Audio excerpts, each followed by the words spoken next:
Hello and welcome to the Logistics Management Podcast Series. My name is Jeff Berman. I am Group News Editor at Logistics Management Magazine and also the Peerless Media Supply Chain Group. Today, I'd like to welcome Steve Miller to our podcast. Steve is an experienced supply chain, procurement, facility management, and technology executive. His experience spans industry and consulting, including roles on nonprofit and for-profit boards of directors. This past February, he became the first CPO of Integrity, a leading independent distributor of life and health insurance products, as well as wealth management and retirement planning solutions. Steve is also chair of the Institute of Supply Management, also known as the ISM, the ISM's Service Business Survey Committee. His prior roles include CPO at Disney, CSCO at PF Chang's Restaurant Group, and managing director in Accenture's Communications, Media, and Technology Consulting practice. Additional industry experience includes roles in aerospace, automotive, food manufacturing, high tech, packaged media, and pharmaceuticals companies. Steve earned his bachelor's degree in mechanical engineering from Arizona State University and his master's in industrial systems engineering at Kettering University. Steve, welcome to the podcast. Great to be here, Jeff. Thanks for having me. Absolutely. It's a pleasure to have you. So, Steve, we're obviously today going to be addressing primarily your role within the ISM, the Institute for Supply Management. You and I have been speaking monthly for a while now about the ISM's monthly report on business. So, why don't we just start at the top with the report in terms of what its objective is, what it covers and addresses, things along those lines. And also, obviously, Steve, why it's important. Sure. The ISM Services Report on Business is a monthly survey, and it's a survey of supply management leaders across the U.S. services sector of our economy. So that makes it different in that we're talking to the supply management leaders across the country. The ISM Services PMI is one of its outputs, so the Mhm. number, and it represents whether the services sector is expanding, is flat, or is contracting, with a reading above 50 being expanding and under 50 being contracting. So the industries included in this report include about 90% of the US economy. Mhm. And we asked survey participants to share directional information on key economic activities like business activity of their company, new orders, inventory levels, employment, pricing, or prices paid direction, that type of thing. And Jeff, we include people from very small companies to large multinationals. The in your audience, if there are people that would like to participate in the survey, they just need to reach out via the ISM website to to our report on business committee, and they can be considered as being one of those participants on the monthly survey. Okay, great. And from my purview here at Logistics Management, Steve, what in your opinion are sort of the big takeaways for logistics and supply chain stakeholders in terms of the monthly services report on business? What are the things that they're keen on learning and sort of the key metrics or data points that they're really focusing on when they look at that report? Yeah, Jeff, my background, in full disclosure, I was working for Shoshana Cohen at PRTM right after she put together, working with another organization, the SCORE model. So plan, source, make, deliver, return, and enable. And so I think about it from that perspective. And if you're in a planning function, the indicators show you what commodities are dropping in price, what those Hmm. that might be increasing in price, and those that are in short supply.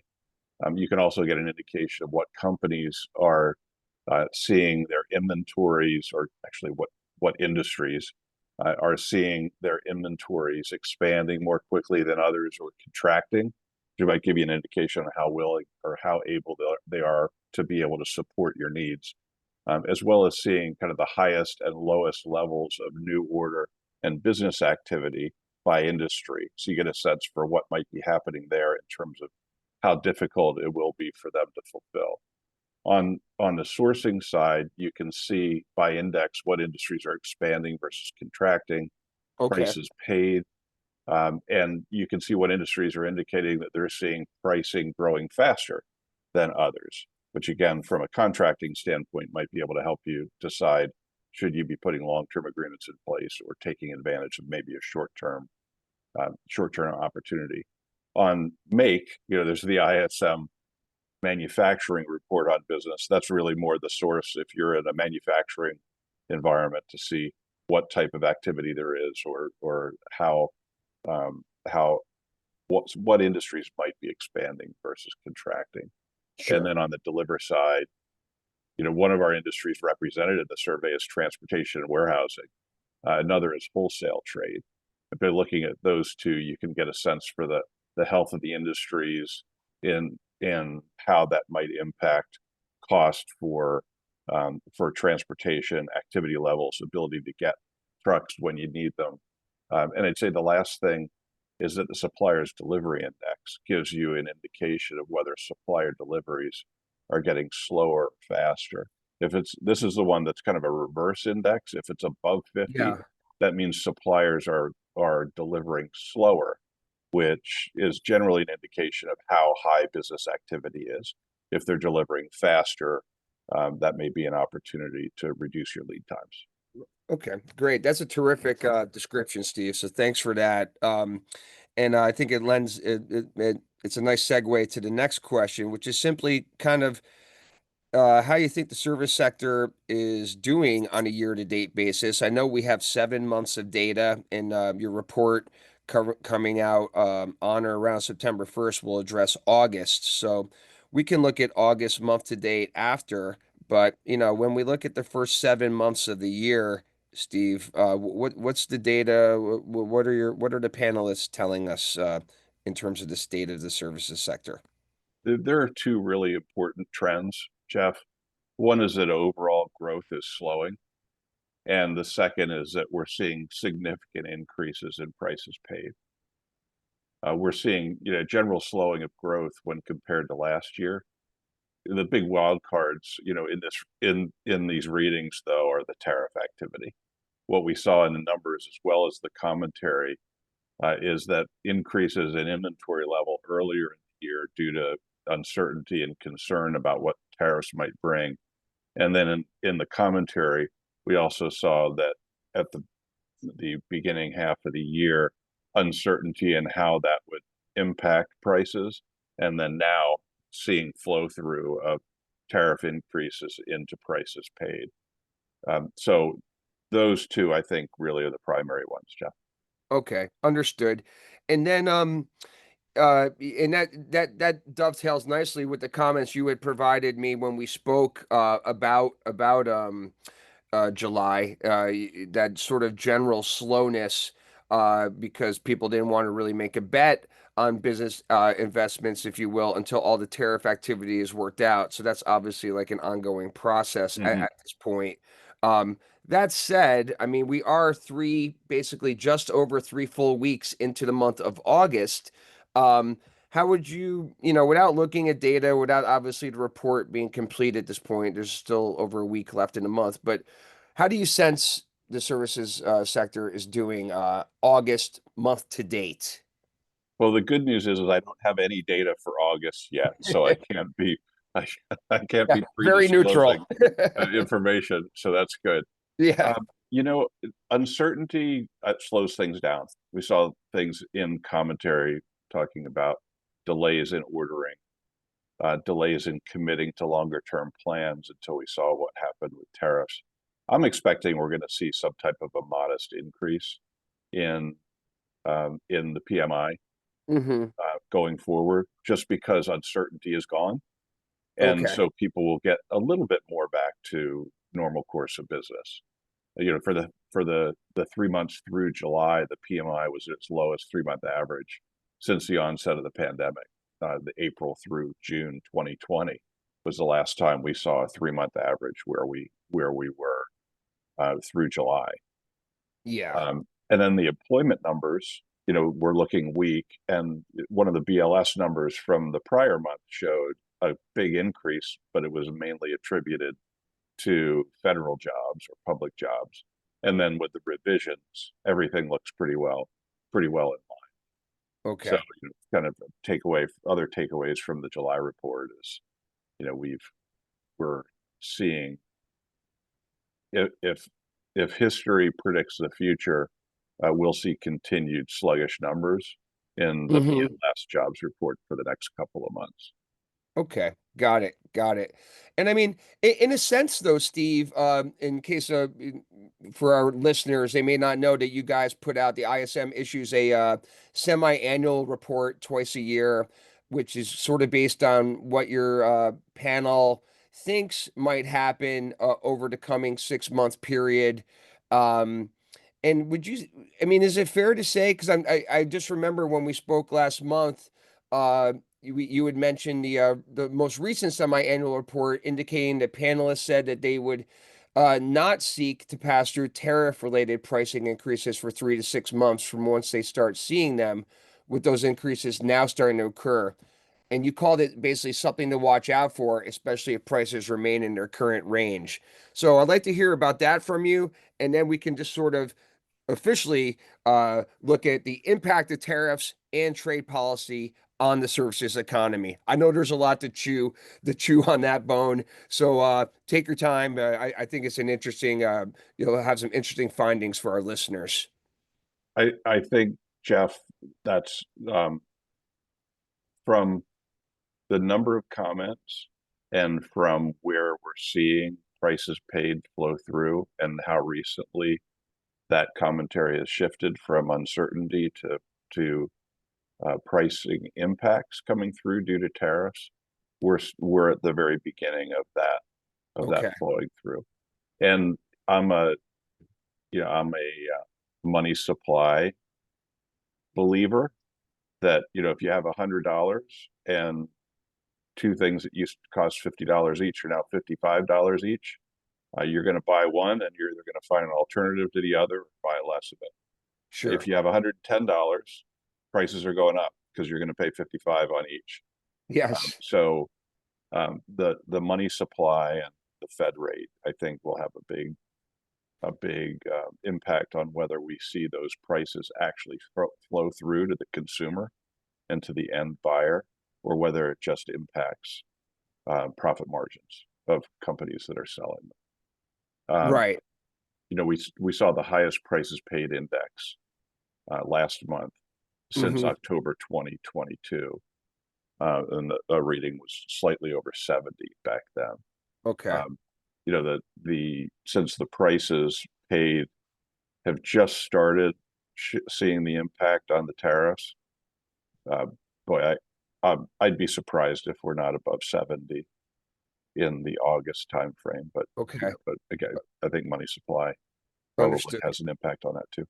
Okay. Yeah, and I mean, if based on what's happening, you see in mainstream media and different economic indicators, there is bit of a sense, right, that we are going to see that elusive rate cut as soon as next month. Is that fair? I mean, I guess I'm not asking you to predict that there's a rate cut or not, but let's say there is, Steve.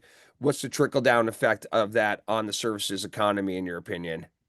Yeah, so I'll go out on a limb, Jeff, and give you a personal opinion rather than ISM opinion that we'll Yeah. see that rate cut. It'll be 1/4%. And we'll either see it in September or we'll see it in the next one. And what Okay. we'll see is we'll have inflation rates above 3%. I Right. think Right. I think that I don't think it's avoidable. Hmm. If money supply goes up, that those tariffs will be completely washed out. Okay. Okay. And then separate but related, how do you view the impact of the budget reconciliation legislation, more commonly known as the One Big Beautiful Bill, in terms of its impact or potential impacts on the services sector, Steve? Well, it looks like the net will be there'll be more money available for consumers, which will allow inflation to creep up a bit. I Hmm. think I think that for me that's the net of that bill from a pricing standpoint within the services industry. The other Jeff, for the construction industry, and I should have mentioned this relative to the rate cut, but we've Hmm. seen 4 months in a row contraction for construction, and the Right. commentary has consistently been because of the high mortgage rates. We're seeing slowing in residential housing. That should have a nice impact there, and when you look at in general how that could impact other sectors, or sorry, other industries within the services sector. We have construction, we have transportation, we have wholesale trade, we have retail trade, we have utilities. All of those should be impacted positively if we see an uplift in construction. Okay. Okay. Understood. And it's interesting. I know when the last time we spoke, Steve, we had talked about how service sector had seen growth for most of the month. I think it was if I'm wrong, six of the first 7 months of 2025, I believe, in terms of being positive. But you had said that may not be the case over the second half of the year. Um, for a few different reasons, some of which we've discussed already. But if you were to kind of provide a fresh outlook on the going forward from here through end of December, what could the services sector be in store for? Yeah, so for the PMI, Jeff, we're just at 50.1 in July. And the thing that kept that above 50 was an increase in the supplier deliveries from 50.3 to 51. Mm-hmm. So my expectation is we'll probably see it either hold right just barely above 50 or dip into the 49 range Okay. in August. And then with the rate cut, presuming that that comes through, we'll see things for the rest of the year tick above 50, maybe 51, 52 range. Okay. Now we just need, I mean, I know you want to see those numbers a bit higher, but if we could see manufacturing get into similar territory, Yes. that'd be a good thing. So we'll just have to see how things transpire from there. I mean, I just as an aside, Steve, and I know obviously we're talking about the services report, but what I mean, we had talked about the Fed in the interest rate and inflation. Are there any other core economic indicators, in your opinion, that are particularly germane to the services sector, if you will? Employment comes to mind. What are some other things that you're monitoring or paying close attention to? So really the two that I'm looking at, Jeff, are the manufacturing PMI and employment. Those are the two key ones that I look at every month. Okay. The manufacturing tends to be a preview to what's going to be happening within the services sector by a few months, call it Mm-hmm. 3 to 4 months, and then on the employment side, uh, all of the discretionary services. When you think about accommodation and food services, arts, entertainment, and recreation, educational services, healthcare, even um, real estate rental and leasing, a lot of those have to do with consumer spending, and consumer spending gets a boost when employment gets a boost. Okay. Great. Great. And just before we wrap up, Steve, I know that ISM puts on a annual conference every year. I can't remember what time of year it is, but can you just tell us a little bit about that conference in terms of the programming, the types of tracks you have, et cetera? Just kind of like a top level overview, if you don't mind. Oh, Jeff, I'm probably not the right guy to answer that for you. Okay. Um, No what worries.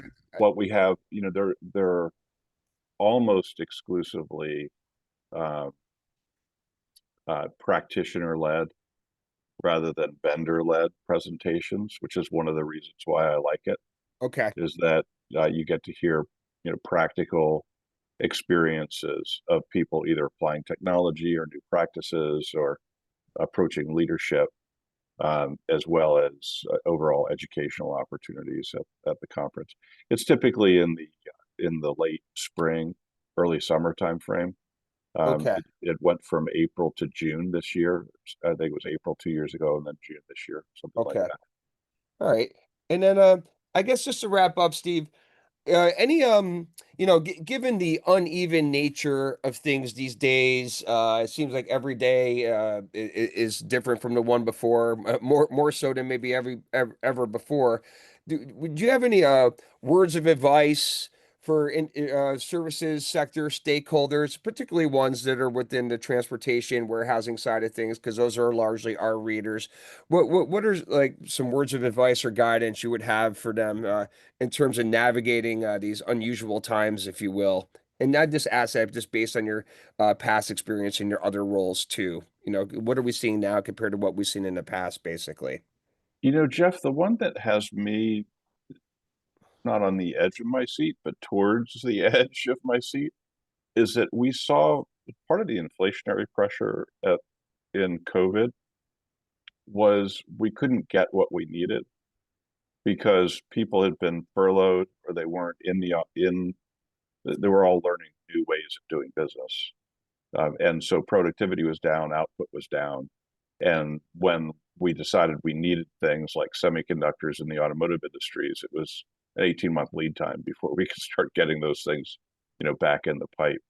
Um, since we've had this uncertainty and we saw in commentary that people were delaying orders or people were holding up, waiting to see what would actually happen in the tariffs, Yeah, just like anytime you're in short supply, if you're first in the queue, you're going to get what you need. If you're later on, you're not. And I think transportation is a key resource for that, of being able to get things um, out of inventory, delivered to the place where they need to go when there's a high demand on transportation as a very limited asset. So okay, for me, it would be ready, be ready to pull the trigger to get going once you get a sign that demand is back, sure. because everyone's going to do it once they know. And if you're last in the queue, you just aren't going to get what you need, or it's going to be significantly more expensive than you expected. No, makes all the sense in the world. Understood. Well, listen, Steve, this brings us to the end of our podcast. And on behalf of Logistics Management Magazine and the Peerless Media Supply Chain Group, I'd like to say thanks for spending some time with us today. My pleasure, Jeff. Yeah, absolutely. And for those of you in the audience, please go ahead and give us a follow on Twitter, the simply at Logistics MGMT, and also check out Logistics Management Magazine on LinkedIn, where we have a solid presence there as well. And of course, check out our podcast. They're available through all the Peerless Media websites: Logistics Management, Modern Materials Handling, and Supply Chain Management Review. And of course, don't forget to check out the ISM's monthly service report on business, which comes out on or around the first of every month. And then shortly after, Steve and I will typically have a monthly interview call where I'll write up the big takeaways of the report. So please give that a read too. Thanks, everybody, and have a great day. We'll catch you next time.